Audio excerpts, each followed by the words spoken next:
Good afternoon, ladies and gentlemen. Welcome to the opening panel of the POLITEIA School Youth in the Western Balkans, Actors of Change. Before we start, just a few technical details. The panel will be in English, but with a translation in Serbian, so you can choose the language you want to listen in the Zoom down button like globe, and you can ask all questions in the chat. Now I will invite Nataša Vučković, Executive Director at the Center for Democracy Foundation, to open the panel. Thank you, Emilija. Thanks to all for having joined us today. Your Excellencies, dear colleagues and friends, dear POLITEIA fellows and new POLITEIA participants. My name is Nataša Vučković and I am the Executive Director of the Center for Democracy Foundation at present, and I was in the team who in 1997 laid the foundation of the POLITEIA School for Democracy and Civil Society. That is why I was given the honor to be the moderator of this opening panel and to welcome you all. Whenever we open the new POLITEIA course, we experience the same excitement as it was for the opening on the first course back in 1998, when we gathered the first group of 60 students from all over Serbia with the aim to encourage them and empower them to be active citizens, to join social and political movements and organizations that can bring change to our societies that is so much needed in the Western Balkans. Since 1998, POLITEIA alumni grow to nearly 2,000 fellows from Serbia, Western Balkans, and Turkey. Since 1998, we had organized 28 courses of School for Civil Society with 1,560 students, 6 one-week courses of Pericles School for activists and leaders in Serbia. First parliamentary internship program in Serbia was organized actually by the POLITEIA School in 2001. More than 100 scholars, experts, practitioners, and politicians took part in our curriculum. Among our donors since 1998 were USAID, Open Society Foundations, Olof Palme International Center, Friedrich Ebert Foundation, National Endowment for Democracy, Konrad Adenauer Foundation. But the European Commission has been financially supported POLITEIA since its very beginning and almost all the time in continuation. And not with modesty, we may say that POLITEIA has proved to be a good multiplier of promoters of EU values and one of the integration processes in the Western Balkans. We would like to thank the present donors, European Commission, which financially supports the project Regional Youth Compact for Europe, and the GMF Balkan Trust for Democracy with the support of the USAID. It is within this project that the regional dimension of POLITEIA was actually developed. In 2019, with the slogan, POLITEIA Goes Regional, 25 students from Western Balkan 6 got together in RESPA school in Montenegro. COVID-19 crisis pushed us further to develop an online platform for education and development, POLITEIA Institute, with the new slogan, POLITEIA Goes Digital. We are now, today, welcoming 30 students from all over Western Balkans and Turkey at this spring course. We start today a 3-week program of interesting and empowering lectures, workshops, panel discussions. We will debate with scholars, former parliamentarians, ministers, diplomats. You will see the agenda that embraces actual topics and most distinguished speakers. We will, together with the students and with our keynote lecturers and speakers, place our efforts to develop the narrative that would enable our participants to further share and root EU values in their communities, in their organizations, in their societies, to practice tolerance in our society, to advocate for democratic procedures, fight for accountable institutions that we can trust, support reconciliation and regional cooperation. And particularly, we will place our efforts in order to empower our participants to demand more youth-responsive public policies. Young people throughout the Western Balkans demand for better education, better business environment to start their business activities. They don't want any corruption. They want their fundamental rights to be respected. They want vulnerable groups to be protected. They want more social cohesion, as well as they want more mobility. In a study which has been produced within our project by our partner CERTA, and we will talk about it much more in detail tomorrow with the participants, a young respondent said the following: I would like for young people in the Western Balkans to be more connected, to exchange experiences and knowledge much more than they do now. That is very important because young people in the Western Balkans, unfortunately, do not know enough about each other. The tragic 90s took us apart. We have a lot of common concerns and problems that we can solve together or at least help make the positive change happen. Throughout our regional project, Regional Youth Compact for Europe, which is an activity, a project, three-year project that has been implemented by 14 organizations from Western Balkans, Europe, and Turkey, we have been working together with young people by motivating them to understand the importance of the EU integration process, to empower them and encourage them to take an active part in this accession or integration process through various forms of structured dialogue with the policymakers. We have tried to motivate them for regional cooperation and to create with them a creative approach to it. And we also want to motivate them to stay here in the Western Balkans and fight for what they stand for peace, democracy, rule of law, and human rights.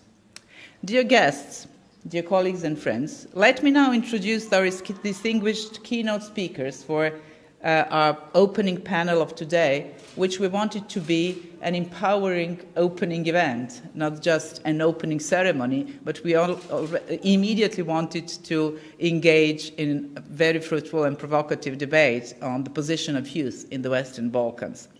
So the distinguished keynote speakers that I would like to welcome and introduce to you today are Ms. Liselotte Isaksson, Head of Sector for Civil Society, Social Inclusion and Human Capital in DG NEAR in European Commission. Welcome. Thanks for joining us today. Ms. Snežana Samardžić, Director General for Democracy of the Council of Europe. Thank you for joining us. Mr. Zlatan Kulenović, who is a Program Director at the Regional Youth Cooperation Office, RYCO, as we call it. He's greeting us from Tirana. Hello. Ms. Antonella Valmorbida, Secretary General of ALDA, the European Association for Local Democracy, which is partner on this regional network that we continue to build. And Professor Dragoljub Mićunović, who is chair of the governing board of the Center for Democracy Foundation, member of parliament for 30 years, and former speaker of the National Assembly of the Federal Republic of Yugoslavia after the big democratic change in 2000. We welcome him as well.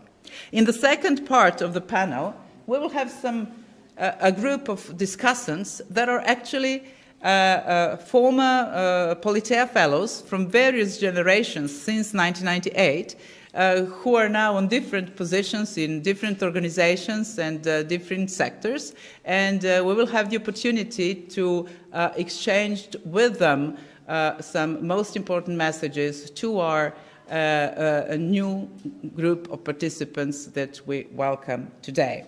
So thank you all for joining us at this panel, and I would first give the floor to Ms. Liselotte Isaksson from the DG NEAR, European Commission. We have the pleasure to welcome you at the POLITEIA opening. Your sector overviews a lot of projects in the area of democracy, human rights, human development, and so on. There are so many questions, actually, that I would like to make to you, but let us start with the first one. Where are we at this moment, European Union and the Western Balkans? Is there a mutual trust that we can advance on this road? And what would be your assessment of Western Balkan countries' homework implementation? Where are we at this very moment? And at the same time, European Union has placed a lot of efforts in developing programs for young people. The Economic Investment Plan has a special flagship that is devoted to the youth. Actually, it is the number 10, if I'm not, if I'm right. And so I would like also to ask you if you can make some assessment of what actually the EU does and can do more for the Western Balkans youth. Please. Thank you. Thank you very much, Natasha. There were many questions there, all interesting, and we're many panelists, so I'll just say a few things and then maybe we can have a discussion. But firstly, it's really a great pleasure for me to be here with you today at the opening of this year's POLITEIA School for Youth Participation, which, as you mentioned, is organized in the context of an EU-funded regional project with the Regional Youth Compact. So, as you mentioned, I work in the European Commission in the DG dealing with the enlargement negotiations, and especially the unit in charge of the regional cooperation and programs, and in particular civil society and youth programs, among other things. Well, I think we're in a very good place at the moment. We, as you know, the new Commission, when it took up its mandate, it set out to continue to reinforce linkages with the region, and I think it's what's happening now. We are making progress in relation to the accession negotiations and opening of negotiations, and we have also taken these other steps, in particular the launch of the economic investment plans. And all of this, of course, is really relevant for youth. And if I speak more specifically about youth, I would say that in the past years, our support to this area has really increased quite substantially, as we've been seeing the need to respond to the challenges that youth are facing, be it unemployment, be it corruption, be it pollution, and I think sometimes also a general sense of perhaps marginalization and perhaps a feeling of giving up, of not being able to get to the place where you want to be. And then we've had now in the past year the COVID pandemic that has reinforced these challenges further. So from the European Commission side, we have worked in relation to the COVID. It's perhaps interesting to mention that we worked very hard when this broke out to mobilize more support for our partners in fighting the pandemic. We started with the medical assistance, emergency assistance, support to vulnerable groups, and we then also mobilized a lot of resources for socioeconomic recovery. And we also associated the Western Balkans to mechanisms and measures that are normally reserved more exclusively to the EU member states. For example, collaboration in the context of the work of the European Centers for Disease Prevention and Control. And just these days, we also managed to share important quantities of COVID vaccines with the region, which I think is a very, very important signal of the importance that we attach to our relations. Natasha, you didn't give me at all any time constraint for my intervention. Can I explain a few things that we do in terms of youth programs? Yes? Please, the floor is yours still. Okay, I didn't have a time constraint. So, okay, I'll let me give you then a few words on what we do specifically to support youth and youth-oriented programs. We have a couple of areas that we really focus on. And the first, we have the skills area, the employment area, among other things. So one of the key focuses of ours is to try and help to work on, to address the skill mismatch that we have, the gap between the demands that labor market places when trying to recruit, and then in response to that, the skills that young people have to offer. And we need to support the region to invest in education and skills. And this is one of our priorities. And I am sure you're all very familiar with Erasmus, which is, of course, in a way, our flagship and most known one, because it's also very large amounts of money, more than 60 million a year going to this. And there as well, we're trying to, also ensure that we have a focus not only on the, let's say, the academic work, but also on vocational training, and also reaching out to youth that perhaps have not been able to join in previous schemes, let's say. And we're also working to try and help to improve the quality of education systems more generally in the region, special financial support, capacity building of educational institutions. We support the participation of schools in international tests, in education system, diagnosis, and so on. And there's a lot of need for reform of the education systems, but we are very happy to support the region in doing this. You mentioned the regional economic investment plan, as it has this focus on new areas, the green agenda, the digital agenda.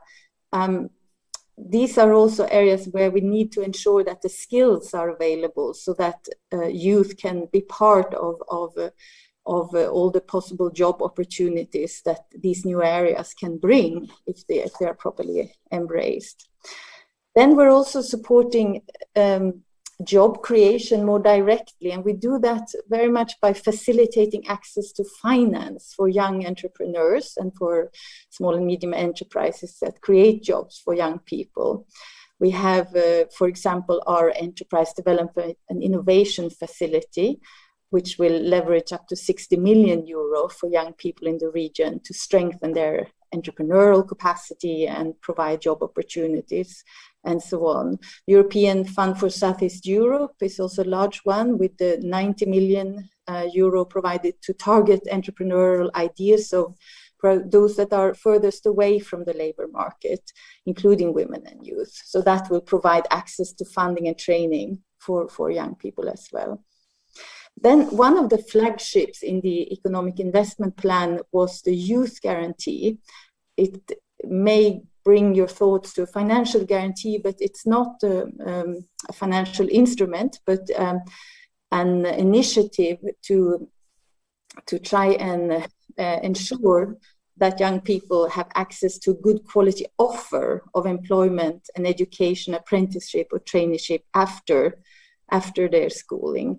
And we think this is now especially important at the time of crisis, because we can't really afford, nobody can afford to have young people not entering the labor market. And we need to ensure that it's often this very first step that's the most important. And if we can make sure that young people get these opportunities from the beginning of their career, then things are so much more likely to go smoothly.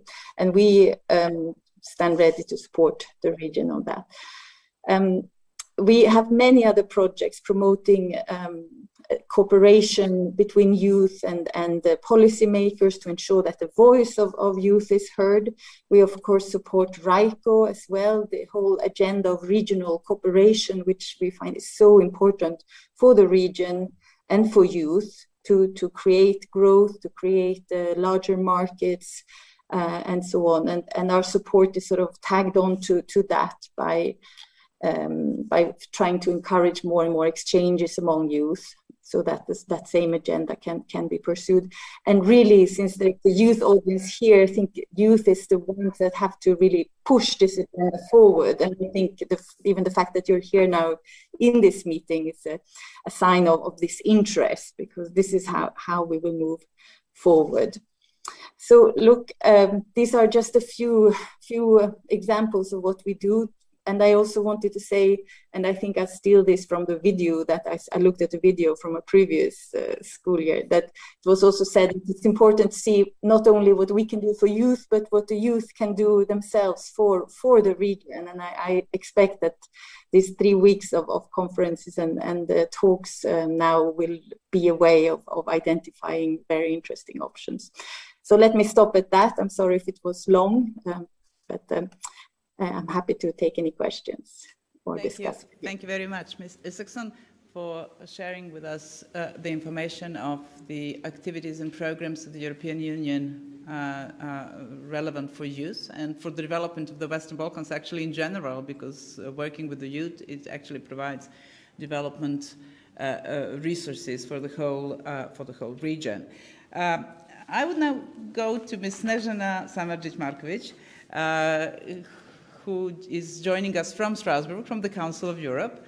Ms. Marković, please, as far as I know, the Council of Europe is so much devoted to the programs for youth and for democracy. There is so many support for various kinds of educational programs and so on. There is the youth department, if I'm not wrong, within your actually section.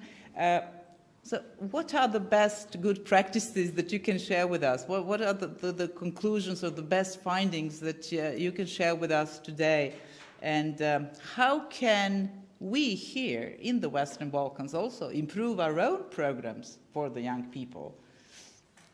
Please, thanks for joining us. Good morning, Natasha. Good morning, everyone.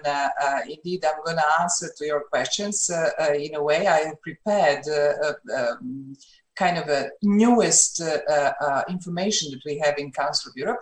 But before I start, let me do two things. First, let me thank the organizers, and in particular POLITEIA Institute for this relevant and timely event for Balkan, but I would say it's also a European event. And second, let me also warmly send my regards to all participants, especially those who are part of this panel where I am as well.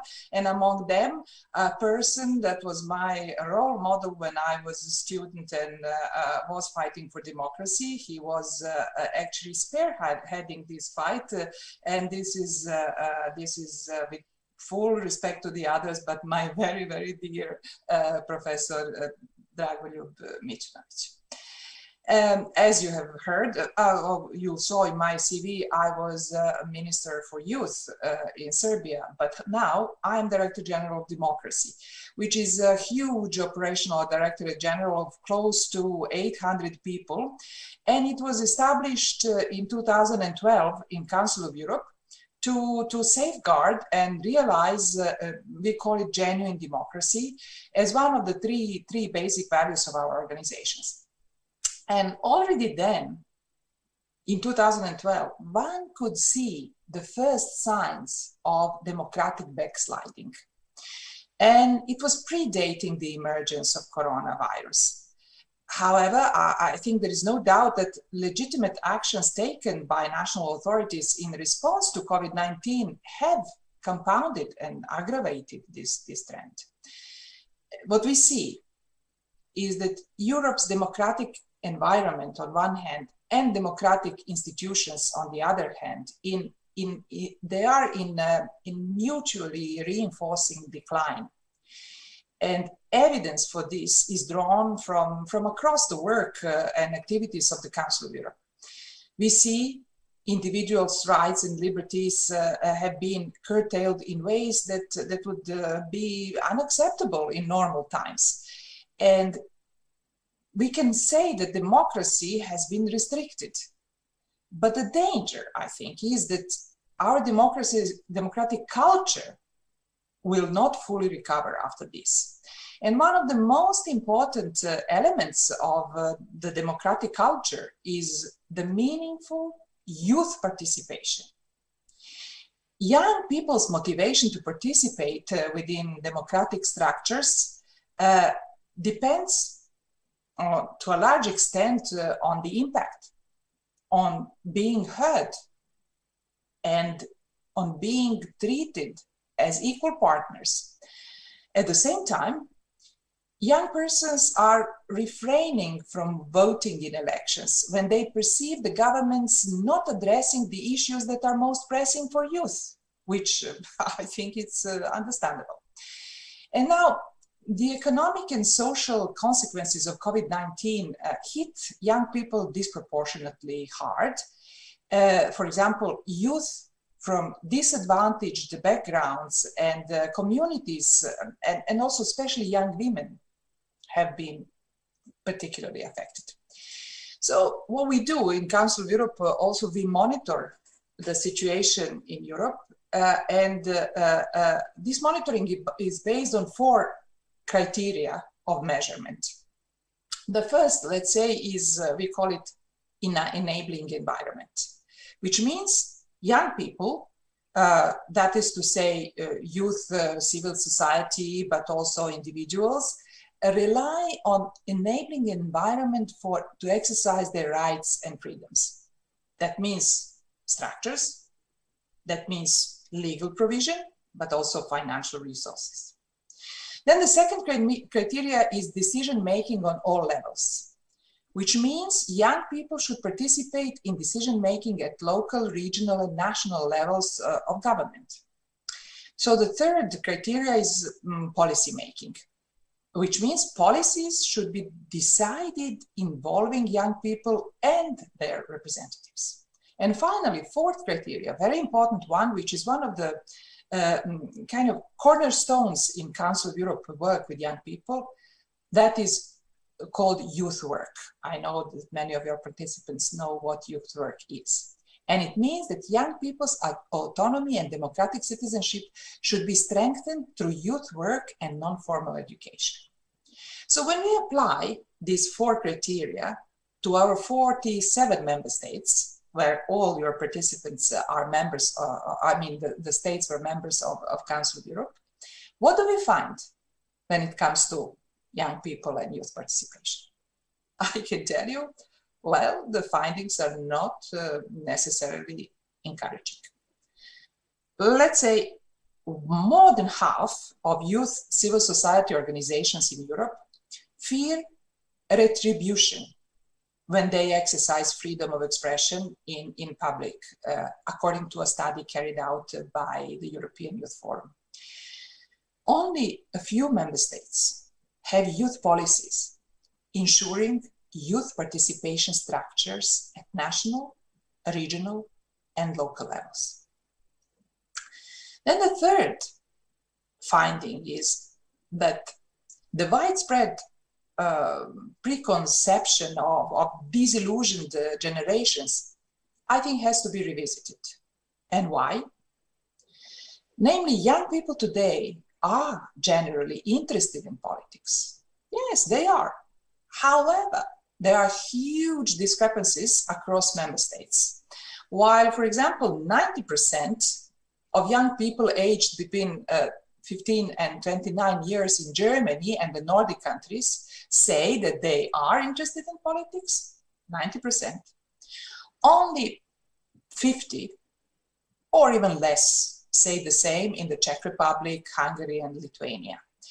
And I deliberately didn't say anything about the Balkans because I'm sure this seminar will tell us more about the situation in our states. And this is probably not surprised when you look at the general picture, because members of national parliaments worldwide are predominantly male and over 40 years. Then next finding, general stereotypes portraying young people as idealistic or immature or as troublemakers, they are frequently used, these stereotypes, in attempt to discredit and silence activists. So the pressure by both state and non-state actors range from stigmatization, surveillance, harassment, ill treatment, all the way to physical violence and sometimes persecution. And now I come to the findings when it comes to youth work. Youth work provisions vary in quality and quantity across our member states. Public funds from national budgets decreased by 30% on average after the economic crisis that began in 2008. But the decrease took place mainly in countries without any budget earmarked for youth work. Then the finding says that only about half of all of our member states offer formal education for youth workers. If youth work is carried at all, it is either undertaken by untrained personnel and volunteers, or those who have acquired their knowledge through training offered by international organizations or by other organizations abroad. Now you will ask me, what will the Council of Europe do when it comes to these findings? In next 4 years, the key focus of the Youth for Democracy program, that is in my Directorate General, as you say, it's a big actually department. I think they have 60 people or something, really a big department. And I will mention just a few priorities of the program. One of them is revitalization pluralistic democracy, because it is dying around Europe. And slowly, fortunately, but one has to take it in their hands. And the youth, they want to do that. Then the second, let's say, or the same, not second, but another priority is young people's access to rights. Then, of course, priority will be youth work. We have together with the European Union partnership, and one of the flagship projects around partnerships, now with Germany being president of our Committee of Ministers and EU presidency they decided to promote youth work, which I'm very happy about. But what is important here? These priorities that I mentioned, they are not chosen by me or by any of the so-called senior figures or organs of the Council of Europe. They are decided by the young people, organized in civil society, and they do it together with the representatives for all 47 member states' youth ministries and through our co-management system. They don't only decide on policies, but also they closely follow the implementation of these decisions. And they co-decide where the financial resources will go when they decide who will get the support from our European Youth Foundation. So for me, this is a real and meaningful participation I was talking about, and the one that fosters the democratic culture, but at the same time, it does foster democratic institutions. And if you ask me what could be done for, especially for Balkans, I can tell you that one of the things is inspiration. And I know that many also from here are present in our youth co-management systems. We are present also in RYCO, but I would invite young people to apply in our European Youth Foundation and to join the campaign that we will probably start next year, the big awareness raising campaign about revitalizing democracy. We had campaign like the one on hate speech. We had previously youth campaign, all different, all equal. And this most probably, we wait for our youngsters to decide when and how the campaign might start. And we need to raise awareness. And who else will do that except the youth? So I'll go back to you, Natasha, and if there are any questions, of course, I'm here. Thank you. Thank you very much, and I thank you for this invitation to our participants to join this initiative and this awareness-raising campaign. And if you will have some information in writing to share with them, I think that they would appreciate it. Thank you so much. This is a very practical contribution to their work in POLITEIA, actually. So I would like now to call Mr. Kulenović from Regional Youth Cooperation Office from Tirana to join us. Mr. Kulenović is Director of Program Director in RYCO. And since the very beginning of this project, Regional Youth Compact for Europe, we have developed cooperation with RYCO, and your representatives were at most of our events on regional level. And so for the moment, what are your priorities of your organization, and how, since you were supporting so many youth initiatives in the region so far,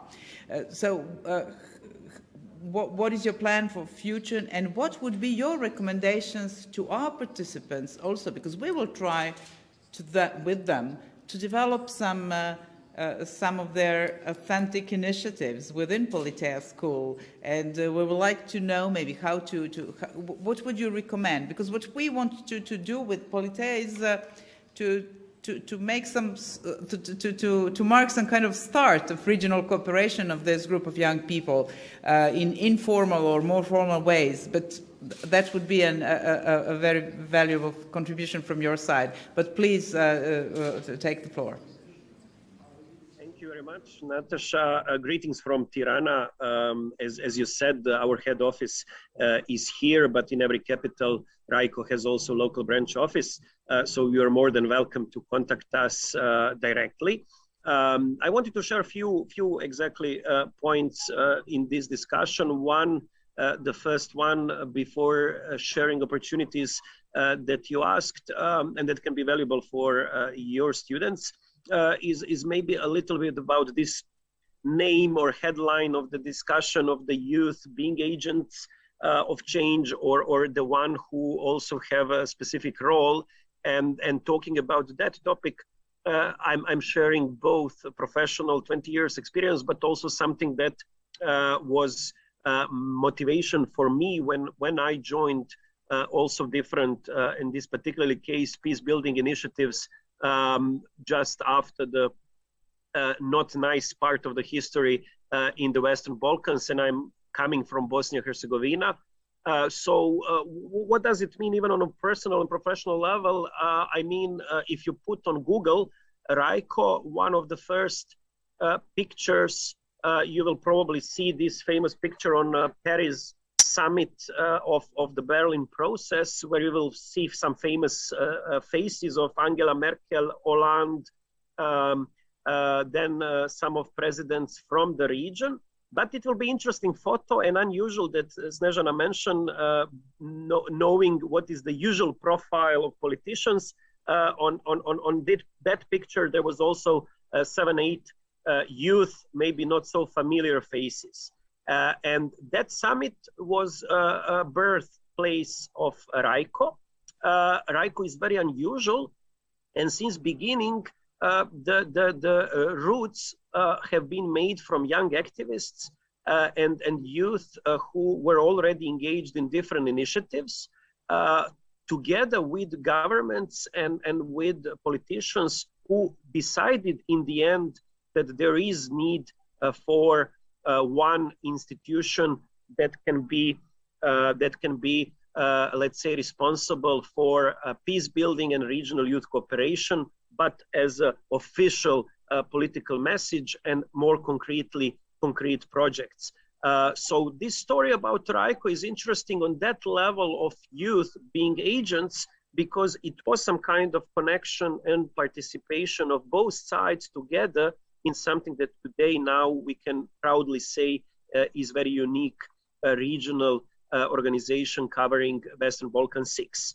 The second very important element is that in our governing board, there are 6 ministers responsible of youth, and also 6 young people that are selected in different places through different call for selection. And usually, like in Serbia, for example, National Youth Council and some other youth organizations are a part of deciding who will be the youth representative. So all our budget, key projects, and even selection of the Secretary General is done by 6 ministers and 6 youth. And at the moment, we have open call for a youth representative from Bosnia and Herzegovina, for example.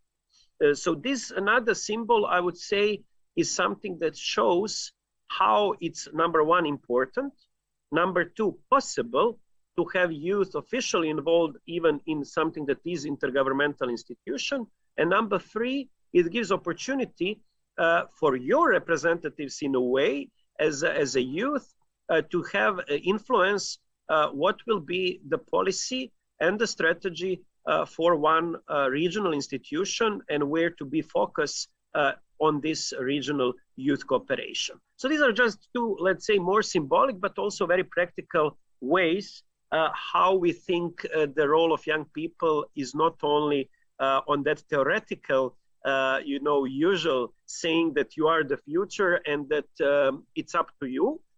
We are saying also that let's see immediately now how young people can contribute and co-manage, let's say, this process. So this is one thing that I wanted to share. The second thing on that more personal level is that what I learned before as a volunteer and activist, coming as a refugee in let's say a teenage or 18, 19 years old back to Sarajevo after the war, I was first of all, we didn't have these digital opportunities. There was no Zoom or social media or Google or Wikipedia. I know that some people, young people, are afraid even to think how they will live without those tools, but we did. So imagine at that moment, it was not easy to have regional cooperation or generally activism in that kind of sharing mode, which you have even through POLITEIA and other activities. But what I learned was few things. One, for me personally, and now in RYCO we are trying to do, is that this kind of case studies or what young people are doing around us in our neighborhoods, in our other cities, is valuable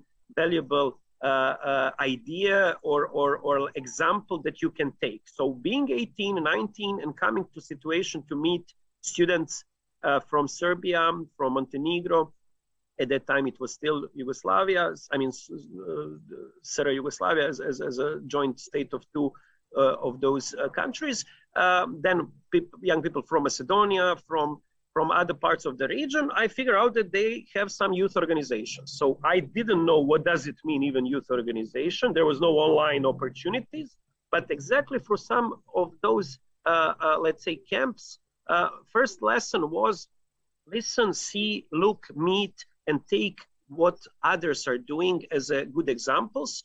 And for us, it was motivation because very soon we collected other colleagues, other young people and students. And that's what Lotte mentioned as very important, these youth exchanges where you can learn from others. And when I returned back to Sarajevo, after some of these seminars, regional, we said, okay, let's do youth organization in Sarajevo. I don't know what does it mean. I'm 18. My friends are also motivated, so zero experience. But let's ask some colleagues from Belgrade, Novi Sad, to give us what is the statute, how you do it, what you can do. So from scratch, from zero, no office, no funds, no experience. The second thing what I remember is that we sat in cafe bar because we didn't have office, and we asked ourselves, what we will do now? Okay, we will form youth organization, but what we will do? And we said, okay, we don't know exactly what would be the first task for us, but we listed our needs, our, let's say, ideas, and we organized info sessions in different schools for those who are finishing schools in 18 years old, and asking them, okay, what are your problems? What do you need? What is missing in school, in education, in activism, whatever? And we collected some kind of, now technically speaking, methodologically speaking, that was needs assessment. So we did it as a school example, very good, but without knowing that this is something that is very normal part of the project management. And we heard and we saw that there was missing any school student council in our schools, like official body that will protect student rights. You can compare that now with university, you can compare with the different levels of policy in general. But for us, it was important, the link on needs and solution. And I can be proud today, after 20 years, that this organization initiated a huge reform later on legislation in Bosnia to put school student councils as official mandatory body in schools, that almost 300 schools in Bosnia today have official school student council, that there is Association of School Student Councils as independent organization, ASUBIH, that there is another one that is also supporting school student councils in different parts of the country, and that today we can say that some poor guys without skills, without experience, without money, made connection, although they were 18, across the country, thanks to the regional cooperation as inspiration, and put some concrete, direct changes in the legislation, in the school practices, and even with the long-term result that today we have very powerful school student organizations and hundreds and thousands of young people who are having first activistic experience already in teenagers, let's say, years through that. For me personally, that experience was opening the door even for career development, because then I saw that I like that. I enjoy organizing something. Of course, I went to different schools like you have opportunity today in this very interesting training course. And also to find my position at the labor market, later on. So not every young activist and volunteer should work also professionally in this field, but it can help you in your professional orientation later on. In my case, it was very, very helpful. Year ago, after a lot of different professional experiences, I finished, let's say, in RYCO, and I'm coming back in this last point to share with you also, besides this personal, let's say, experience, that I truly believe in youth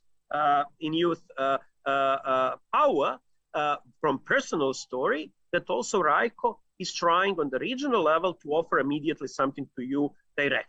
So to finish my speech also with something that you can check out and take, besides the story, at the moment, what is interesting is we are finalizing one pilot project, which is called the Route W6. So write it, Route W6, and put already on the website directly to this platform, because you can apply if you are interested to be a volunteer during the summer in different options. So we will support 400 voluntary exchanges. Either you would like to spend 2 months, let's say, in Tirana or in Pristina or somewhere around the region, or you would like just to spend few days or weeks in some summer camps, festivals, etc.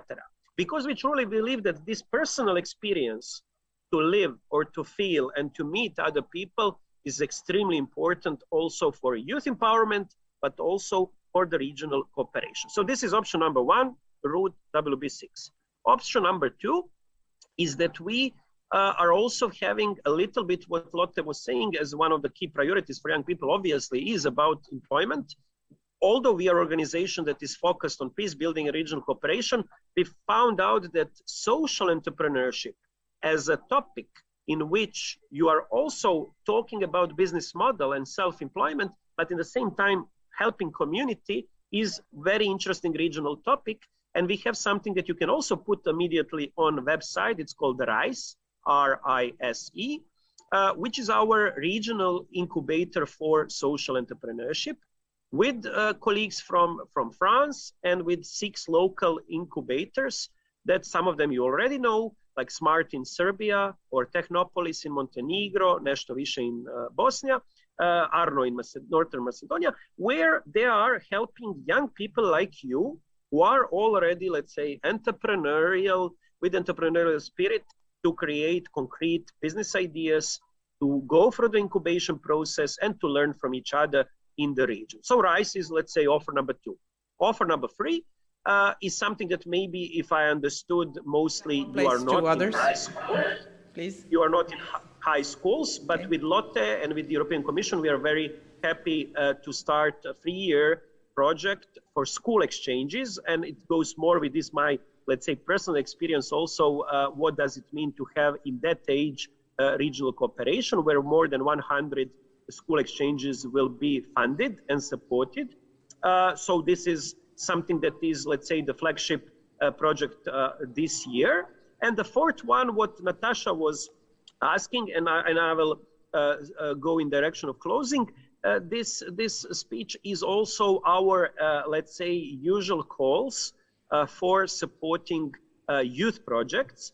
And I think there is a space exactly to have even more concrete cooperation with POLITEIA and with your center, how to, let's say, in the long run, also have direct cooperation between you and RYCO, and support where for those calls, for example, at the moment, we are supporting 12 regional projects, also thanks to cooperation with European Commission.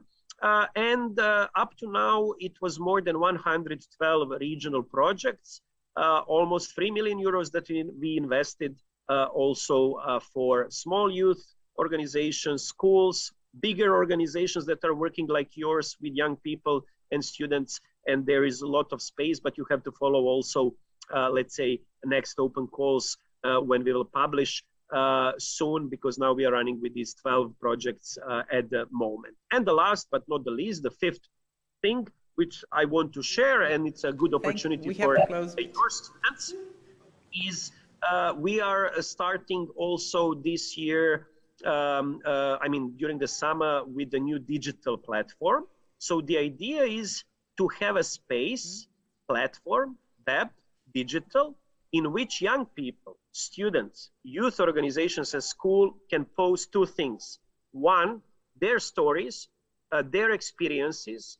There will be a lot of podcasts, video, articles, whatever, in cooperation with students of journalism and all other young people. So this is concrete invitation very soon to get invitation from our side on contributing or using this information. And the second idea of this platform will be to offer on one place all kinds of opportunities, scholarships, call for education activities, internships, etc., as a hub for information in the region for young people and those who would like to be active, be engaged. And I'm stopping here. I know, Natasha, I'm sometimes too long, but I'm finishing with really a message saying that it is time not to wait and to be proactive individually already. And I think like Natasha Center and others who are today, we will give you maximum support also. Thank you very much. Thank you. Thank you very much. Thank you for all this very important information. We're happy to see that RYCO is developing and that it has more and more interesting projects, really. We also see a lot of similar activities, if I may say so. And we're also happy to be in a position to implement an activity of small grant schemes to 13 small grants in Western Balkans last year. We have just finished them last month, and we'll have the presentation of their results during the month of May or June, if I'm not wrong. Yes, in May, and we will publish this as well as an important output of this Regional Youth Compact for Europe project. And now I have the pleasure to greet Antonella Valmorbida. First, I would like to thank you for enormous contribution as a partner to this project, because you brought a lot of European-based experience and knowledge. ALDA is so much active, not only in the European Union, of course, where it is based, but also in the Western Balkans, in some countries in Northern Africa, some countries in Eastern Europe, Moldova, and others. And particularly important issue is young people and the local communities, how they can be more active in the places where they live, how actually ALDA develops its programs, what are your experiences in that regard, and what can you share with us? Antonella, thank you for being with us today. Please.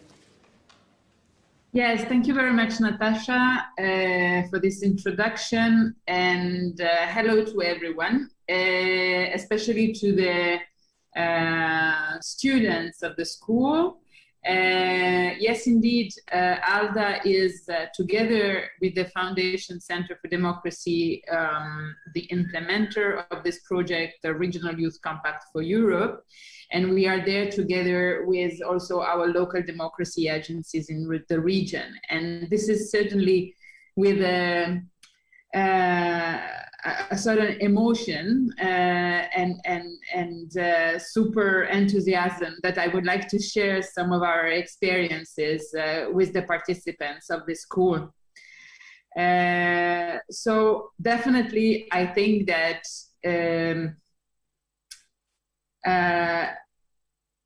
the local democracy, so the local dimension, your community where you are living, is a place where you can express your wish to participate and to contribute to your community. This is a place, local governments, local communities, where you can test what it means to engage and to participate. And it is, I would like, with this contribution, to put a focus on that. And maybe to instigate a little bit of more interest on what local authorities can bring to your wish to participate and to be a political activist. Because I think that the extreme interest for talking to young people here is to be able to people that might engage and have new visions for the present and for the future, and which are to a certain extent, I hope, fresh and not entangled in many complicated reflections, both at the political, professional, other levels. So I think that, you see, I met a lot of young people which were under 26 and already very old. And I met a lot of post 26 years old and still very young, because I think that the feature that should be yours is this idea of putting the heart over the fence and trying to visualize long term.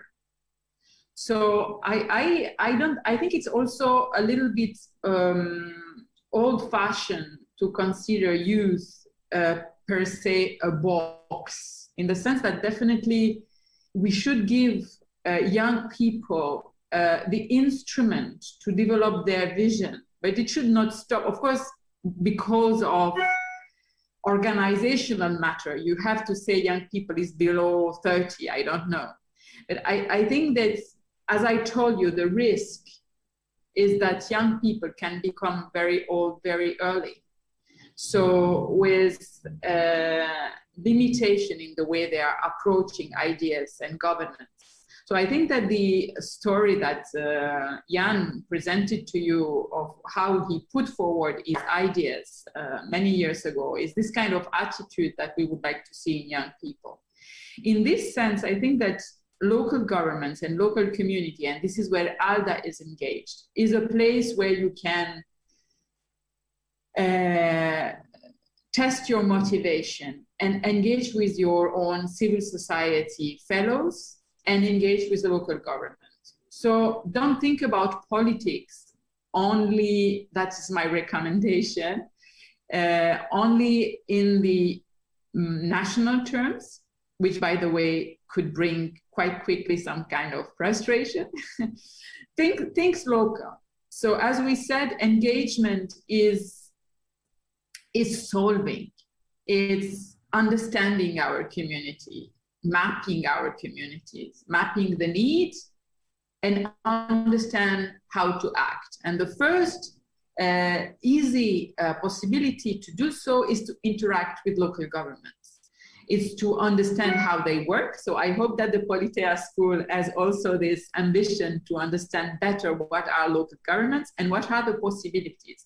And there is plenty of things to do in the Balkans, because of course, the long and cumbersome 20 years of transition, let's say so, it has focused on local government. So there are decentralization process, there are local teams, there are local elections, there are laws on decentralization which are empowering local government. So my recommendation is look around you and look who you can work with you today, tomorrow. So create the coalition at the local level, be engaged in your local youth groups and interact with the community. In this sense, the project that we are implementing together with our local partners and the support of the European Commission for many years now, because this project is like a continuation of a very long partnership, because we do believe that this is local communities and local democracies, the place where you can test what democracy means and what you can enjoy and see the result of your commitment and your participation. So this project that we are running is a place which is interacting and give the possibility to local activists to engage with local governments and to develop together policies for them, for youth, and for other elements important for them, which is environment, which is rule of law, which is also all the various aspects which are also guiding the countries of the Balkans towards EU integration. And in that case, ALDA and myself, we have been committed to accompany this region and these communities towards accession to the EU in all these years through strong value-based approach. Another element which is also very important is that, as we said, we need to be multi-stakeholders. So maybe, Natasha, we can also invite our colleagues here and our young fellows who are going to be with us and with you, I understood 3 weeks, through various meetings, to be able to understand the various stakeholders and this multi-level approach to the community. So ALDA is very much thinking that the territorial community approach is the right one. So it's civil society, it's young activists in your case, it's local governments, but also all the other stakeholders, namely also schools, the private sector, the businesses, all together need to build an alliance to bring a solution. Because as a matter of fact, we need these strong, broad alliances in order to move things forward. So, and give you the chance to find a job and to find a reason for staying. Because talking to young people in the Balkans, this is a little bit the elephant in the room. So we need to build a positive climate around you staying in the places in the region.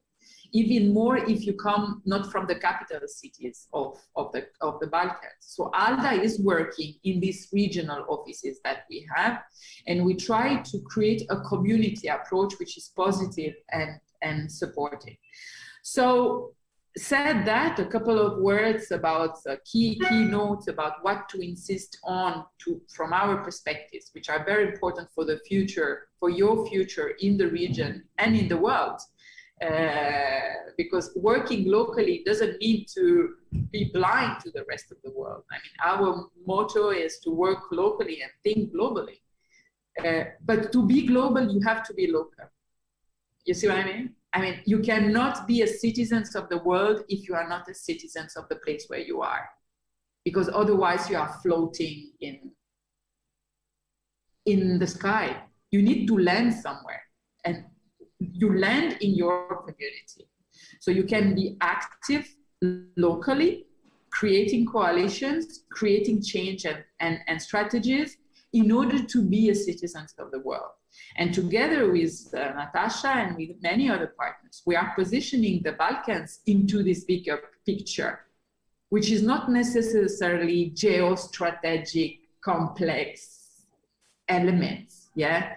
So Balkans, Russia, Turkey, all these very funny games that a lot of my colleagues like speaking about. But it's also the global challenge of the Sustainable Development Goals. That's the challenge that we will have all to embark. So be local in order to be global. Because once you move to Frankfurt somewhere, you know, you need to restart your local approach to Frankfurt. So that's what we are focusing on. I'm talking about Frankfurt because this is one of the preferred destinations. But participatory democracy is super important. And you do that by engaging with consultations, with program of dialogue with local governments, with program of getting informed and engaging in participative democracy, which to our view is an added value to democracy.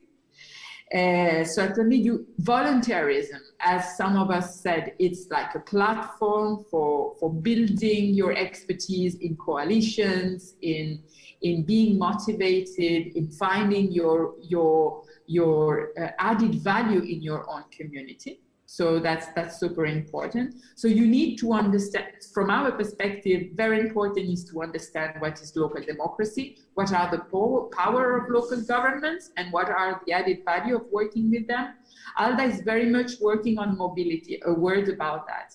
Of course, mobility is a key pillar of Europe. You know that, yeah? Europe and mobility goes together for many reasons. The markets, the economic space, but also peace. So Europe has always been a complicated place, and only through mobility, intense and systematic mobility, we created peace in Europe. So I think that this is something that we should support in Western Balkans for the same reasons. Of course, we need to focus, and we are together with other institutions which have the power to mobilize strategies and energies for young people, together with the European Commission and DG NIR and many other stakeholders, because DG NIR is not the only entry point for the Balkans to the European policies. There are also many others. We are working with Europe for Citizens program that now has another name, and there are plenty of other opportunities. We need to focus on youth employment and entrepreneurship. So we need to develop together also new formats and innovative formats for engaging, and we are working together with you on that, especially at the local level and through the project that is currently implemented.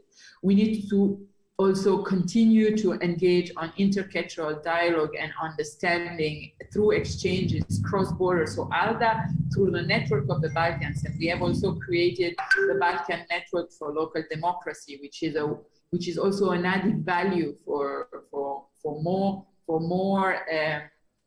possibilities of engaging not only youth but also other communities. So that's my word, Natasha, and my recommendation to your young people: be an activist locally. Yes, be an activist locally. Be engaged with coalitions locally for your own community. Yes, and that will be a very good start. Yes, and local democracy agencies from Prijedor, Zavidić, Nikšić, Knjaževac, Subotica will help us in this project and in further actions.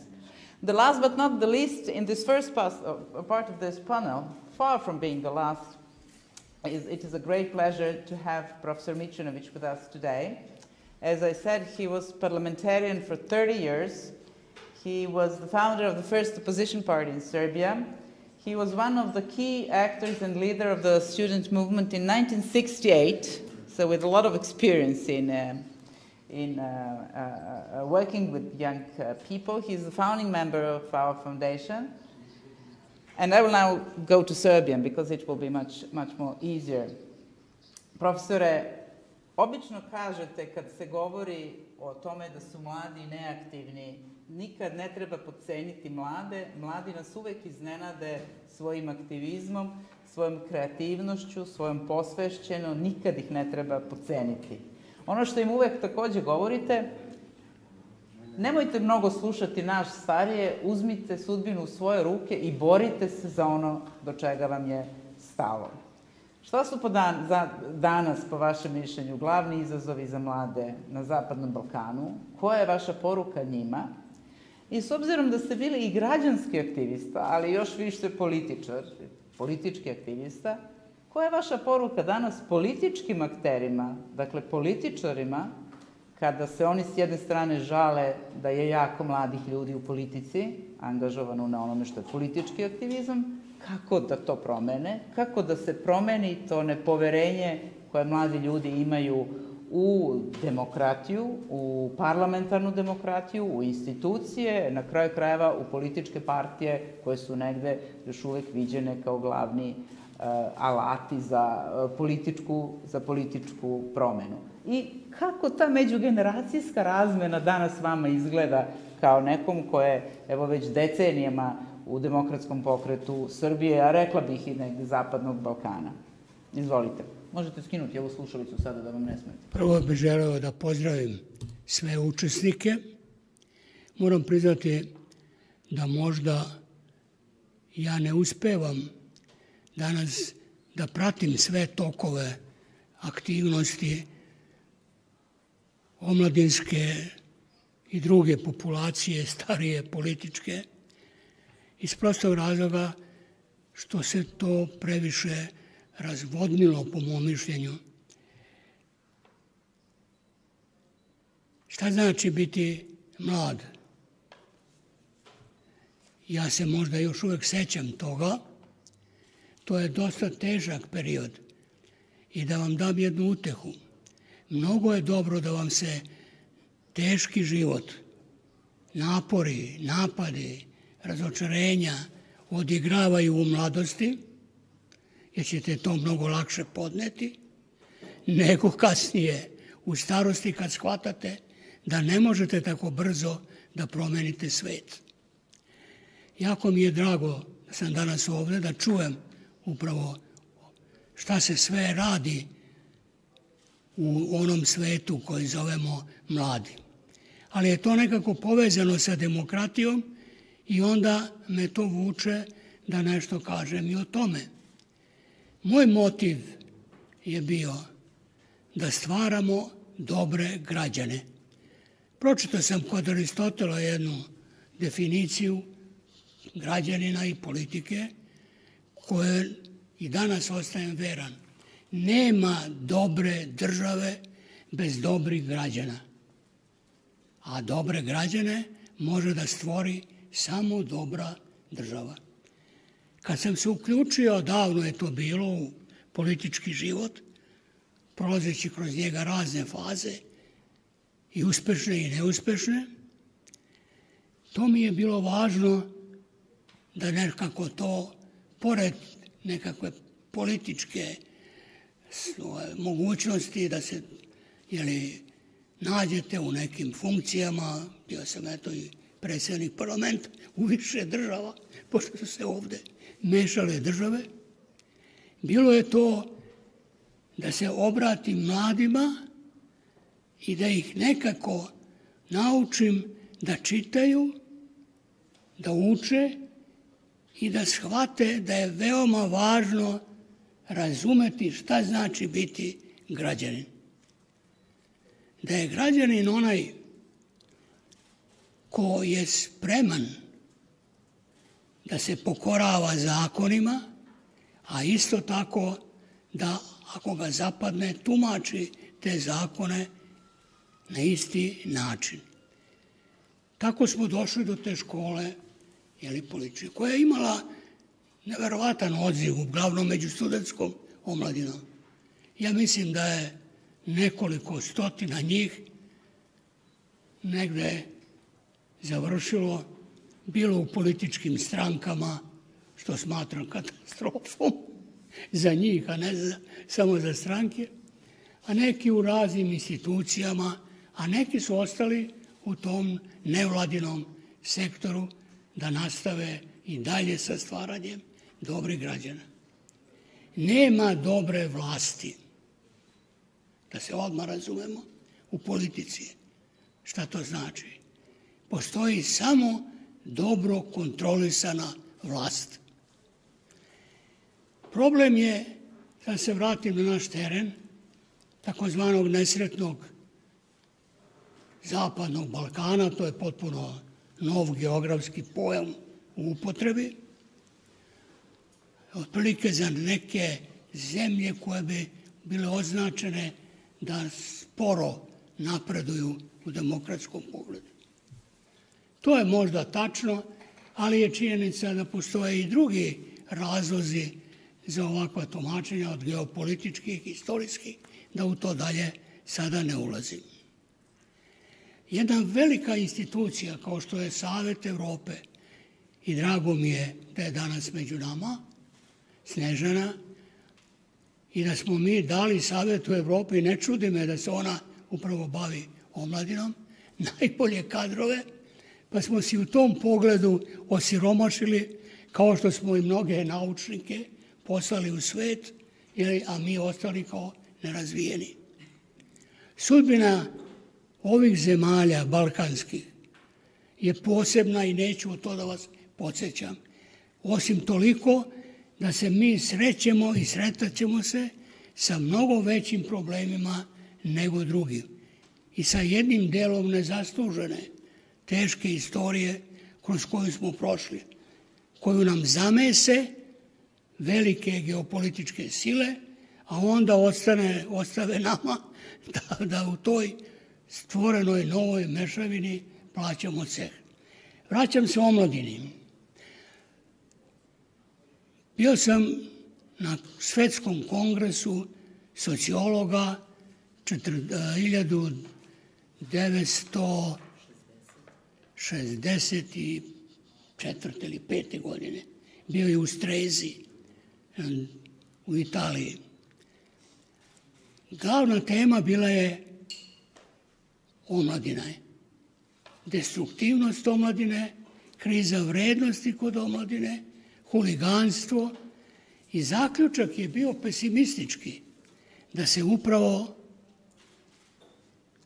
moramo zabrinuti za sudbinom sveta s obzirom na jednu potpuno nezainteresovanu omladinu. Javili su se i hipici koje nisu razumeli tamo nekakav svet, prosto otuđen. Nisu prošle 2-3 godine.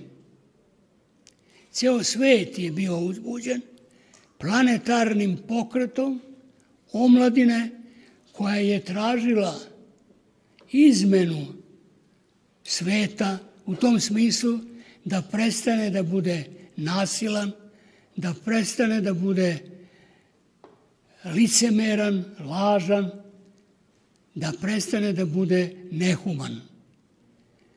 To je bila slavna studentska pobuna koja je od Meksika do Turske obuhvatila ceo svet.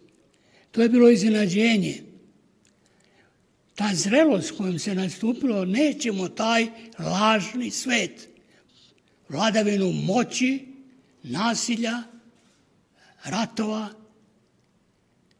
Naravno, oni nisu imali ni tenkove, ni avione, ni milijarde deponovane i bili su kasnije ugušeni. Ali ne sasvim, nešto je ostalo. Ostala je uspomena. I zato je važno boriti se i kad, bez tako reći, očekivanja pobede ili uspeha na kraju. Jer kada zavlada i mrak, odnekud se javljaju šapuću uspomene na slobodu i počinju polako da bujaju i da bune. Zato je važno da omladina zna ne samo o tome kako će se organizovati, to je dobro i niz drugih tehnika, nego da se i podsjeća kako je to nekada bilo. Ova naša civilizacija ima ogromnu šansu da zaboravom prekrije sve. To je najopasnije. Onda neprijatelji demokratije, sebični ljudi koji ne brinu o čovečanstvu, mogu da zavladaju. Zato je važno bilo učiti, ali učiti početi od toga kako je to biti građanin. Mi smo politička bića, hteli i ne hteli, jer živimo u političkoj zajednici koja se zove država. Manje više, ceo svet je u to uključen. O tome kakva će ona biti, zavisi od nas. Ali kakvi ćemo mi biti, to zavisi i od drugih. Jer smo izloženi populizmu, jednim nasiljem medijskim u kojima nas teraju da mislimo očima, a ne mozgom. I mnogo je lakše zaglupljivati ljude nego ih prosvećivati. Jer najlakše je ležati u krevetu i buljiti u televiziju, gledati serije, živjeti tuđe živote, nego trljati klupu, učiti, razmišljati. Dakle, sasvim sigurno, to neprijatelji čovečanstva, koji su istovremeno neprijatelji demokratije, vrlo dobro znaju. I danas imamo ogromnu krizu demokratije, ma kako to krili. Postoje institucije, svi sustavi demokratski, sve negde, Ali nacionalizam, populizam jako mnogo osvajaju svet. I to se vidi ne samo po izbornim rezultatima, nego po klimi, po osjećaju, odsustvu kritičnog duha. I sad nesreće u tome što napredak tehnološki nekada vam obećava ogroman procvat demokratije. Takav je slučaj sa takozvanim društvenim mrežama. Ništa demokratskije nego da svako može da se izjasni. Svako može da kaže svoje mišljenje. Ali ubrzo se pokazalo da upravo to je jedna katastrofa, jer se neodgovorna javnost formira koja suspenduje pravu odgovornu javnost gde ljudi stoje iza svojih reči i za njih odgovaraju, nego i najniže strasti, a onda naravno imamo puno neprijatelja demokratije. Problem je u tome što demokratija jeste privlačna, humana, govori o jednakosti ljudi, ravnopravnosti, o humanosti.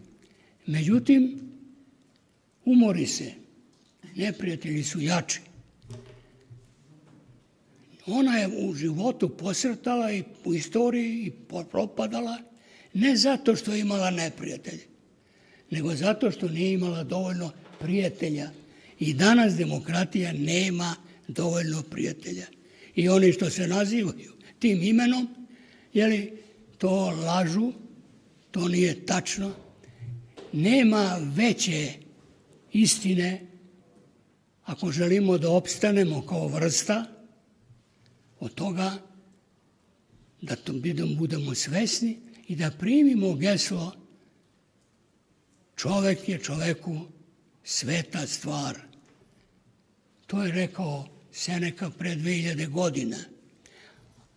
Prema tome, pozdravljam lokalne inicijative, su važne, jer govori evo tu sam, pokazat ću. To je bitno. Ali moramo se držati sada vrednosti oko kojih možemo da okupimo demokratiju.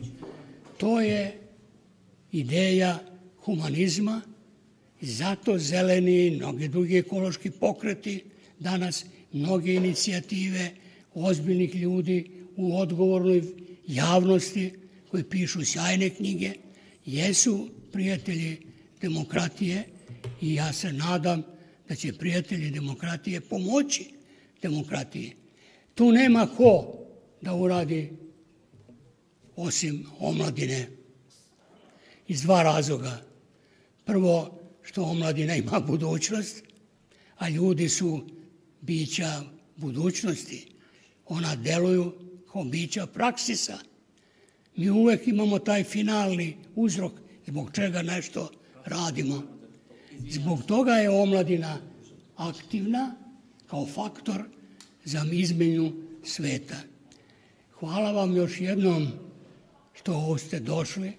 Ja sam se kao političar tružio odmah da učimo omladinu da budu građani i školski školski odbori, školski parlamenti su osnovani. Nažalost, kad je istekao moj mandat, istekao je automatski i mandat školskim parlamentima, toj školi demokratije, jedva su dočekali vladajući političari da to uguše. Hvala vam najlepše. Hvala. Hvala vam puno, sad smo završili. Hvala vam, profesore, mnogo.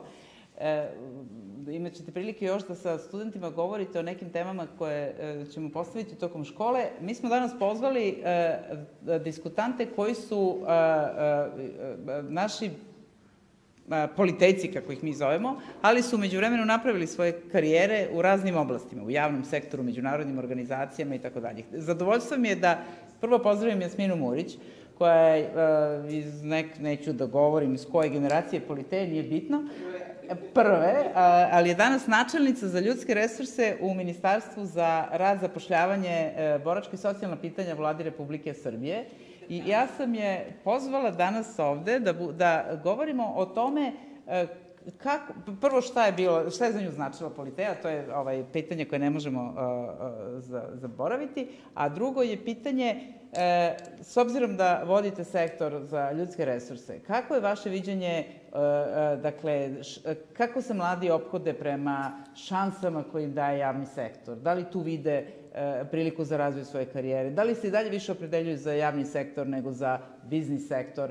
Ovo vam pitanje postavljam namerno sada, jer sledeći naš sagovornik je Johan Brottich, koga ću mnogo pitati upravo o onim temama koje smo već počeli u prethodnim govorima o veštinama, znanju, tržištu rada i onim nesaglasnostima koje tu postoje. Jasmina.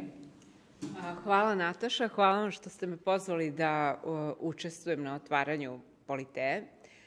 Prvo da odgovorim na prvo pitanje, šta je POLITEIA za mene značila. Nije bilo tako davno, ali to je bila prva generacija i značilo je mnogo. Ta prva POLITEIA se održavala takođe u jednom trenutku istorijskom, srpskom, zanimljivom, gde su mladi uglavnom imali pesimistične stavove i nije im bilo baš jasno, odnosno nije nam bilo baš jasno gde se nalazimo, bez obzira na to kakvu smo sliku, kako su nam mediji tada sliku pružali. Ono što sam ja lično dobila na POLITEII, to su bila nova znanja. Ja sam inače diplomirala na pravnom fakultetu, ali znanja koja sam dobila tamo su bila, koja su za mene bila značajna iz sociologije i političkih nauka i koja su mi omogućila da stvorim jednu novu viziju, da kažem sad, i svoje karijere i onoga šta mislim o društvu. I mislim da je moj najveći benefit sa te POLITEIE socijalni kapital koji sam tamo stekla. Sad na drugo pitanje. Mislim da je socijalni kapital faktor broj 1 kada je stvaranje karijere u pitanju. Kada govorimo o državnoj administraciji, pitanje je koliko je ona zanimljiva generalno za mlade. U smislu, ona ograničava procedurama, propisima, da kažem tako, ne pruža puno mogućnosti za kreativnost. I ono u jednom periodu, pre nekih 5-6 godina, postojala je ta veća želja mladih da se zaposle u javnom sektoru.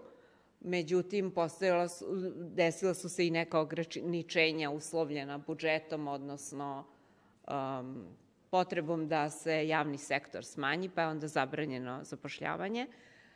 A sada u ovom trenutku, kada već počinjemo da otvaramo javne konkurse, suočavamo se sa tim da je sve manje mladih ljudi zainteresovano da se zaposle. Međutim, oni koriste jednu drugu šansu, a to je šansu da preko projekata budu angažovani na radnim mestima u državnoj administraciji, odnosno da rade na projektima i tako kroz jedan možda slobodniji okvir utiču na kreiranju politika i kreiranju društva. Hvala. Thank you, Jasmina. And I'll go back to English. I think that because of all our participants, it is more appropriate. Our next discussant is Johan Brottich. Johan Brottich is also a POLITEIA fellow from one of the first generations, but he now leads the office of the International Labour Organization in Serbia, in Belgrade. And we often cooperate on many issues that we do together, particularly in the area of economic and social development, labor market issues that the Center Democracy very much focuses on. Jovan, I would also Isaksson and Mr. Kulenović and Snežana Marković, they mentioned a lot the issue of education and skills and how to ensure this mismatch between the demand of the economy and the offer that is provided by the labor market. What is your what is your analysis, and what would you like to share with our participants that we have today with us? Thank you. Well, first of all, thank you so much for having invited me here. And it's although it's a reminder of how many years have passed since my student times, but nevertheless, it's a pleasure to be here. Well, you know, we are constantly in the topic, working for the ILO, we're constantly in the topic of labor market, mobility issues that a lot of discussants have mentioned, and this never-ending mismatch between the skills needed at the labor market and those what the young people bring to the market. We've done quite a few analyses when it comes to this transition from the schooling system onto the labor markets, and you know, with very clear indications of what kind of skills are required for an easier and smoother transition. But I would also like to mention that going beyond what the people can do for themselves by investing into their own skills at the time of schooling and education, what's also needed is really strong institutions and the rule of law in this region, and that's, I must say, the area in which I see the least progress from the time when I was still a student. So even though I would definitely encourage everyone, you know, among our colleagues today who come from the rank of students, to invest into themselves, to invest into their own mobility in terms of acquiring new skills, internships, whatever they can get before entering the formal labor market. I think it's also super important that once they pass this stage and they come to this junior professional or even senior professional level, that they do not forget the values that they have been advocating for in their student times, and that they remain committed to improving this broader scenario in which those skills can really show off. Because what we need most here, especially in the Western Balkans, is really a level playing field at the labor market, much better mobility, and I would say also the awareness of youngsters of what's awaiting them at the labor market, so they could properly prepare for what's coming there. One more question I just wanted to ask you, because we work together on building capacities of social partners. And this is one of the key issues of the Decent Work Program. Yeah, I know. But there are, because we speak about the young people, there are less and less young people in the trade unions. How can ILO actually, what are your activities in that regard? How can we, or how can you motivate others to work with the trade unions in order to build more young membership into this part of the social dialogue, which is a very weak point in most countries of the Western Balkans? I would say that this goes beyond the youth only. We're trying really on constant and I would say daily basis to help out not only the trade unions but also the employers association on the other hand, to deliver more and better services to their members, be it to the younger ones or to the older ones, which not only strengthens them from within, it also improves their image, and it does make them more attractive for the youngsters as well. We've just had a couple of years ago a set of trainings for the youth branches of the two most representative trade unions in Serbia. Actually, in a month from now, probably in this very same room, we might have a first set of strategic planning training for a certain branch trade union that we want to pilot here in the region, that's going to make them look at themselves where they stand now, where they want to get in 5 to 6 years from now, and then gradually build capacities to eventually reach that goal. What I've seen as missing in these past few years of being in this position is that that's precisely the kind of, I would say, not only output, but outcome-oriented approach that I've seen missing among unions. And I would say that, with these investments that we're planning in the next few months, that we'll see how the pilot is going to look like and what result is going to yield. But I'm really hopeful that this is going to be a game changer for the unions, attracting members in general, as I said, but also attracting youngsters in terms of a change of image and a show of what could be done in medium to long run. Thank you very much. I ask this because this project, Regional Youth Compact for Europe, also focuses not only on democracy, rule of law, but also on employment and social policy, Chapter 19 in the accession negotiation process. So we cooperate very closely with ILO and social partners as well here in Serbia and in the region. I would now call Djordjo Cvijović, who is also one of our POLITEIA fellows, but not from the first generations, rather the last one, who had his career also in European movement in Serbia, and now is with RYCO. We heard a lot about RYCO. I would like to ask you what were your experiences at POLITEIA and what it meant to you, and what would you recommend to our new POLITEIA fellows of today? Hello. Nice to have you here. Hello, Natasha. It is really nice to see you all and so many familiar faces among speakers and discussants, but as well among the participants. And I would say that that is actually the biggest benefit which I got from being a part of this school. I was a part of school in Danilovgrad in 2019 together with Marijana, who is also here with us today, and connectivity and networking and actually making new connections in the region was really important aspect for me in order to apply and participate in this project. Also, we gained some new skills and some new knowledge on some really important topics, which is primarily EU and EU integration process. I must say that for me, the biggest challenge when we are talking about regional cooperation and programs which are promoting regional cooperation was actually to find something which is more focused on the future and our common future, because the majority, in my opinion, programs were focused only on dealing with the past and past issues, and not to underestimate the importance of dealing with the past, especially in our region where educational system is not teaching young people what had happened in the past, but also we need to find some new ways in order to make our joint future and somehow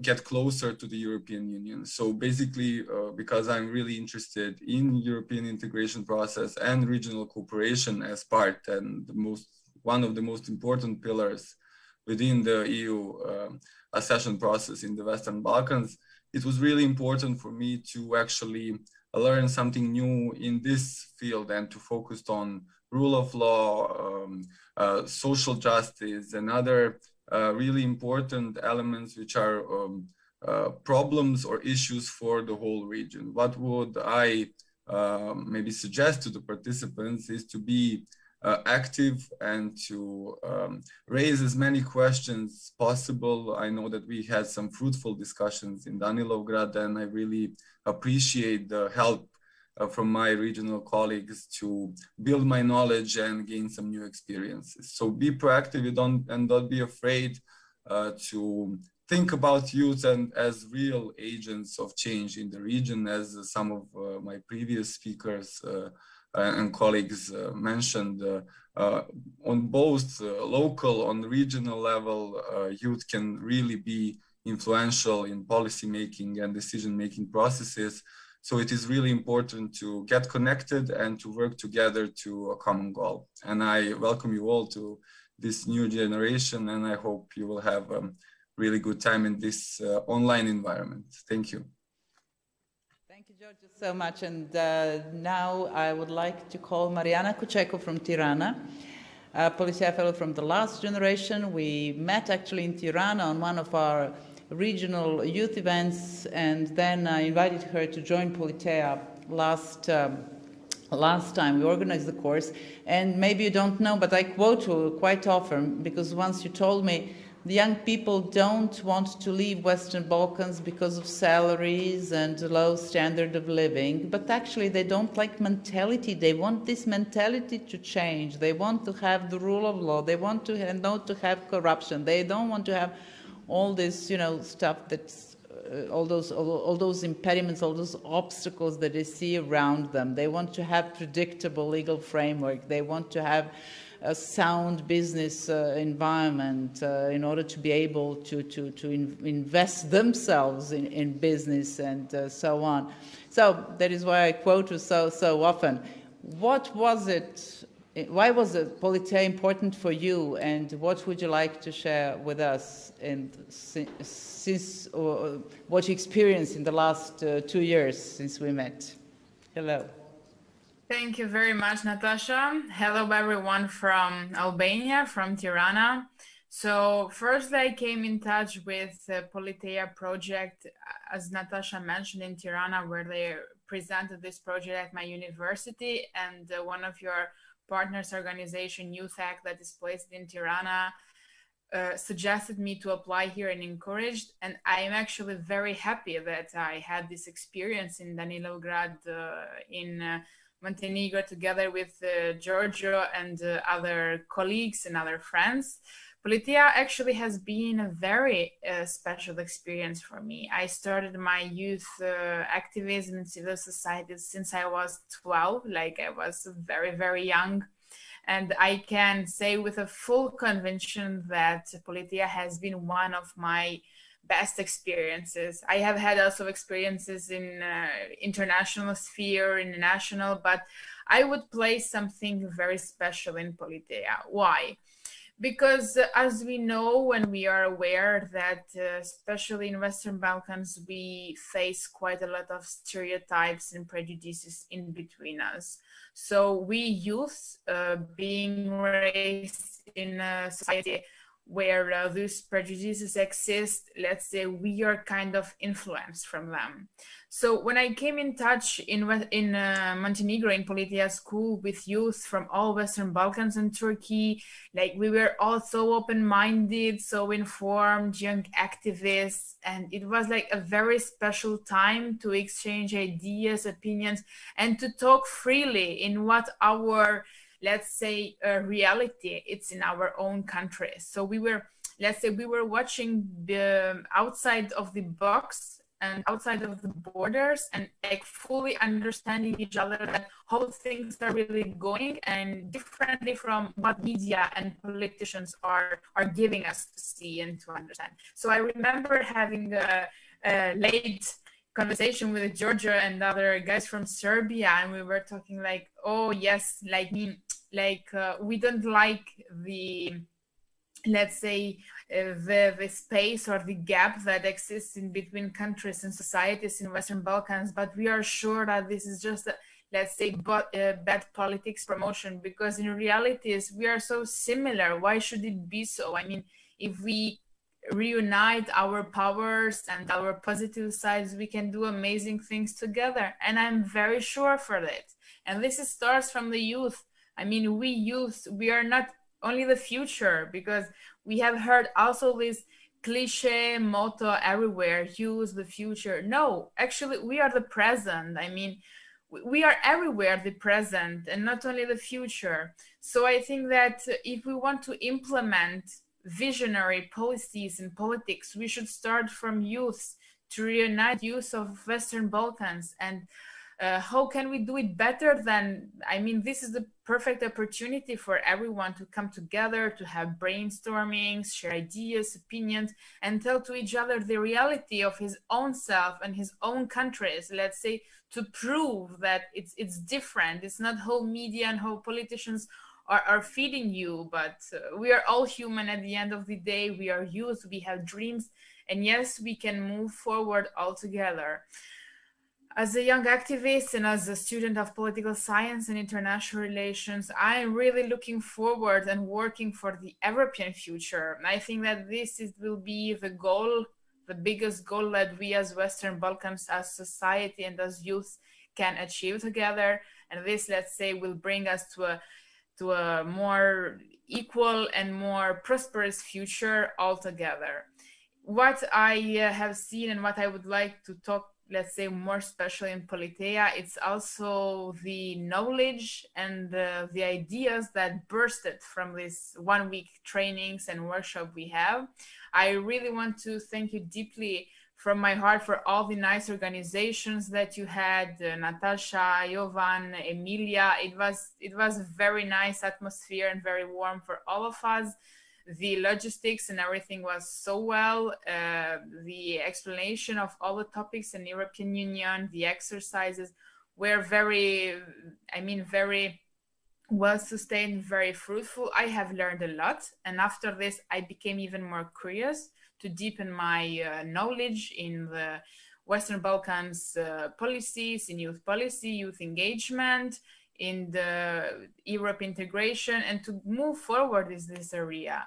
So what I will tell to the other youngsters who are participating for the first time in POLITEIA, I will say to take the best out of it, to benefit as much as they can, to take advantage of it from the network, because what we can do in this age is to have as much as experience like these events and to build our network, and to keep in contact with the other youngsters and other organization partners for future events.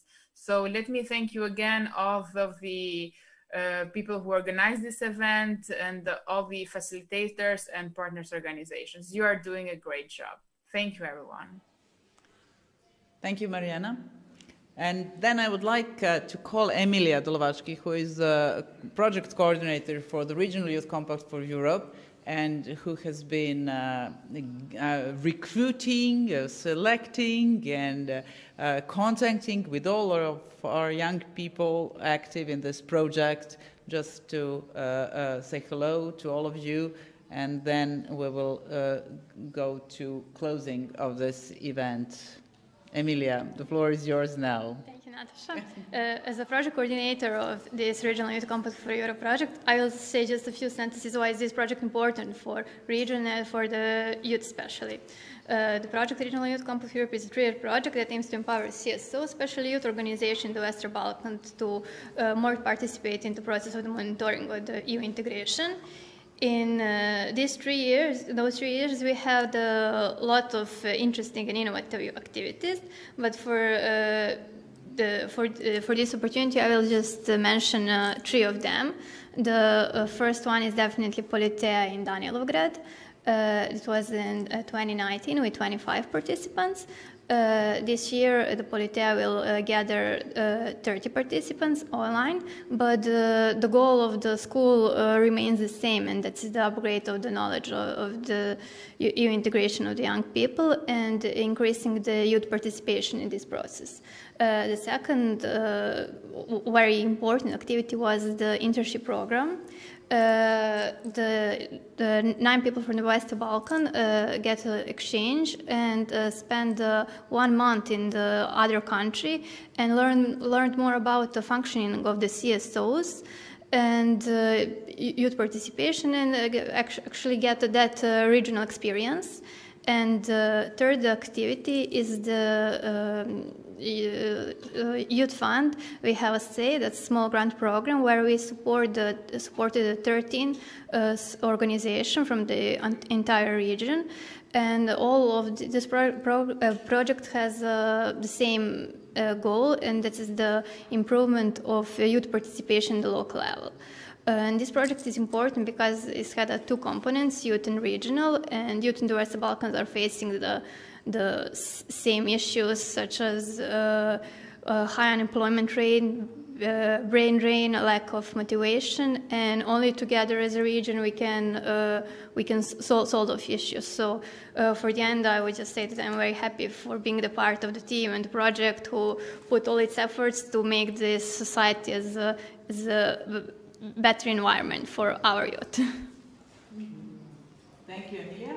I would like, we have another 10 minutes. I would reserve 3 minutes for myself for closing, but now I would like just to call the panelists if they have one final sentence to say, not obligatory, but if anyone wishes just to have a final say. From those that are still on, Snežana, Antonella, Jovan? Jovan? Sure, why not? I like to speak. I mean, not that I was going to say anyway, but your questions have kind of changed the direction of my intervention, was that I am absolutely aware of the fact that the youth our participants nowadays are definitely not entering the labor market and the public sphere in general in a less challenging time that we have done this some time ago. But that I do envy them for the opportunities that the initiatives like these and those that were mentioned by our earlier discussants offer. At our times, those were scarce. It was not impossible, so people were able to travel, although in very different conditions.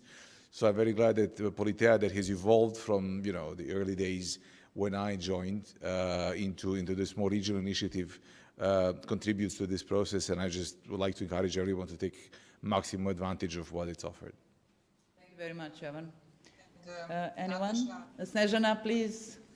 Yes, I would say, well, on behalf of Council of Europe, but in my own name. As a matter of fact, I listened to the words of participants. It was really amazing to see all this energy. And I'm confident, as a matter of fact, that as Professor Mićunović said, I'm confident when you hear so many competent young people, there is no need to tell them what to do, as a matter of fact, but to help them to do what they want. And I would say, if I can, very simple message. We cannot run away from our societies. Indeed, it would be easier if situation in the Western Balkans is better, there is more rule of law, etc., etc. But who's going to do that? If everybody runs away, who's going to do that? Therefore, please get engaged in trade unions, get engaged in civil society, get engaged in political parties. They are not perfect. But as Natasha said, that's the way to try.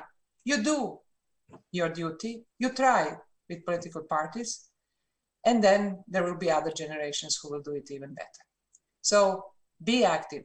Youth participation is the key for the future of democracy. Thank you, Snežana. Profesore, hoćete vi neku posljednju rečenicu? Hoćete vi posljednju neku poruku? Pa ja ću probati da budem što je moguće koncizniji i da vam samo poručim, sve je u vašim rukama i zapamtite jedino da se može izdržati mnogo više nego što se misli i to je ključno i želim vam da stvorite jedan svet humaniji, bolji, u kome će se lepše i lakše živeti nego u ovom koji sam ja proživio i moja generacija. Hvala vam. Hvala vam puno. Ja bih, dozvolite mi sada, let me now just say a few closing words to this panel. I would first like to thank all the panelists for having joined us today and contribute with a lot of information, a lot of encouraging and empowering words and messages. We are sorry that we don't have the possibility to meet in person with all of our participants today. And that is why we have organized a digital POLITEIA this spring.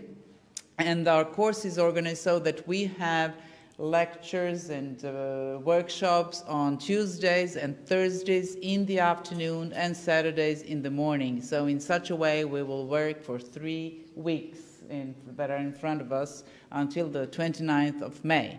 But what we sincerely hope is that we will be able, that depends strictly on pandemic and on COVID-19, to meet in July in person and have a 2-day meeting with all POLITEIA fellows, new POLITEIA fellows, and continue the discussions that we will have during these 3 weeks that are ahead of us. I would also like to take this opportunity, as we are on the 7th of May, and the 9th of May, the Europe Day, just 2 days in front, to wish to all of us a very happy Europe Day, and just to mark this day, and I think it is very important. And I would also like to quote Professor Mićunović from once I remembered his saying to one of the politicians in Serbia, "It is not just that you have to be pro-European, but you have enthusiastically pro-European in the Western Balkans."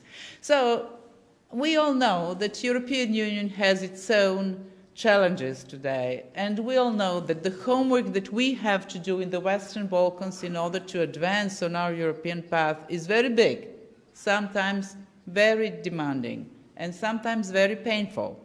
But this is the road that we have chosen, and luckily or not, but sincerely, there are no alternatives.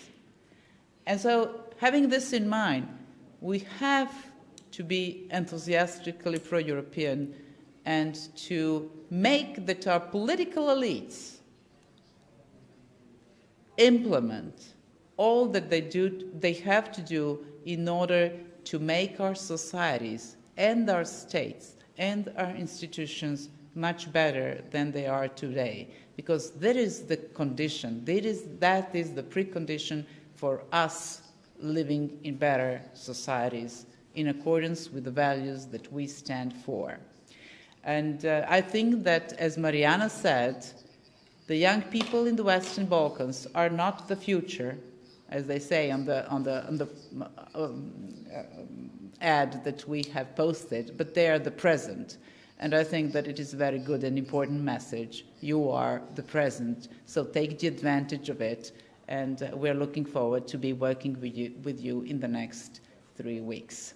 Thank you all very much. I would also like to thank the excellent team of the Center for Democracy Foundation, to all our partners, local democracies agencies from Albania, North Macedonia, Montenegro, Bosnia and Herzegovina, Serbia, Kosovo, and I wish that we continue our cooperation in the future on this very important and empowering activities.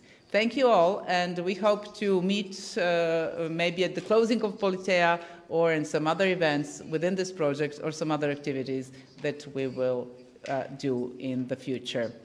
Bye for now. It's 2 o'clock. We are running. Sorry? The participants is maybe for 2:30. Yes, we will meet at 2:30 with the first workshop, where we will get to know each other much better and discuss the agenda of the school. So we have a 30 minutes break, and then you have another link for the next meeting, for our first workshop, where you will have much more space and opportunity to speak. Thank you again. Bye-bye.